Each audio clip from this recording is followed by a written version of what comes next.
Hello students, welcome to easy math for NDA. I am Ujjwal Kaushik, your friend. जो भी students NDA की preparation कर रहे हैं उनके लिए हमारा चैनल बहुत यूजफुल है, क्योंकि हम क्वेश्चन और कॉन्सेप्ट साथ में समझते हैं। चलिए, आज का क्वेश्चन है, if A B and C are the three vertices of a rectangle, then what is the area of rectangle. तो कंफ्यूज मत हो जाना कि रेक्टेंगल पूछा है, थ्री वर्टिसेस दिए, कि यहाँ पे तो गलत होगा, रेक्टेंगल नहीं ट्राइंगल होना चाहिए। नहीं नहीं, रेक्टेंगल ही सही है। आइए समझते हैं। तो देखो, सबसे पहले कॉन्सेप्ट अगर हम समझते हैं तो रेक्टेंगल क्या होता है, जिसकी आमने सामने की साइड सेम होती है। तो अगर इसको लेंथ कहें, इसको ब्रेथ कहें, तो इसका रेक्टेंगल का एरिया क्या होता है, लेंथ इनटू ब्रेथ। ठीक है। अब यहाँ पे हम इसको सोल्व करेंगे किसकी हेल्प से, वेक्टर की हेल्प से। तो देखो, हमने वेक्टर में एक चीज समझी थी, जैसे मान लेते हैं ये हमारा ए है, ये हमारा बी है, और ए के कोऑर्डिनेट मान लेते हैं x1 y1 और z1 है, और बी के कोऑर्डिनेट x2 y2 z2 है। तो अगर मैं वेक्टर ए बी लिखना चाहता हूं, तो वेक्टर ए बी क्या होता है, नथिंग बट बी माइनस ए, यानी कि लास्ट वाले में से पहले वाला घटाते हैं। अगर मुझे ए बी लिखना है तो मैं कैसे लिखूंगा, b माइनस ए। तो b क्या हो जाएगा, x2 माइनस x1, इसी तरह से y2 माइनस y1, और इसी तरह से z2 माइनस z1। बस इसी कॉन्सेप्ट की हम यहाँ पे हेल्प लेंगे। अब देखो, हमें एक रेक्टेंगल गिवन था, तो चलो हमने एक रेक्टेंगल ले लिया। अब रेक्टेंगल की साइड इसको ए ले लेते हैं, इसको बी, इसको सी और इसको डी।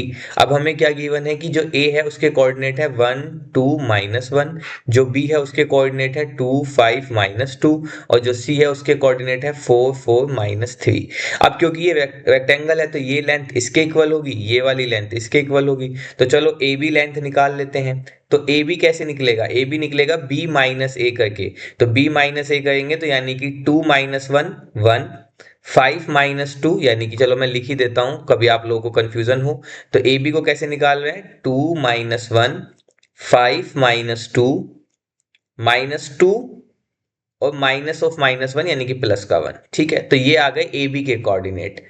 तो ए बी क्या आ गया आपका, 2 में से 1 गया 1, यहाँ पे आ गया 3, और यहाँ पे आ गया माइनस का 1। तो अब हमें क्या चाहिए, ये तो हमारे पास ए बी वेक्टर आया, यानी कि 1i प्लस 3j माइनस के कैप। अब हमें चाहिए लेंथ यानी कि मैग्नीट्यूड, तो ए बी का मॉड ले लो। अब ए बी का मॉड क्या होता है मैं बता देता हूँ। अगर आपको कोई वेक्टर ए गिवन है, a1i plus a2j plus a3k, तो मॉड ऑफ ए क्या होता है, nothing but under root of i component का स्क्वायर, जे कॉम्पोनेंट का स्क्वायर, और के का स्क्वायर। तो बस यहां से अब ये 1 3 -1 से कंफ्यूज मत होना, ये यही वेक्टर है 1i प्लस 3j माइनस का के।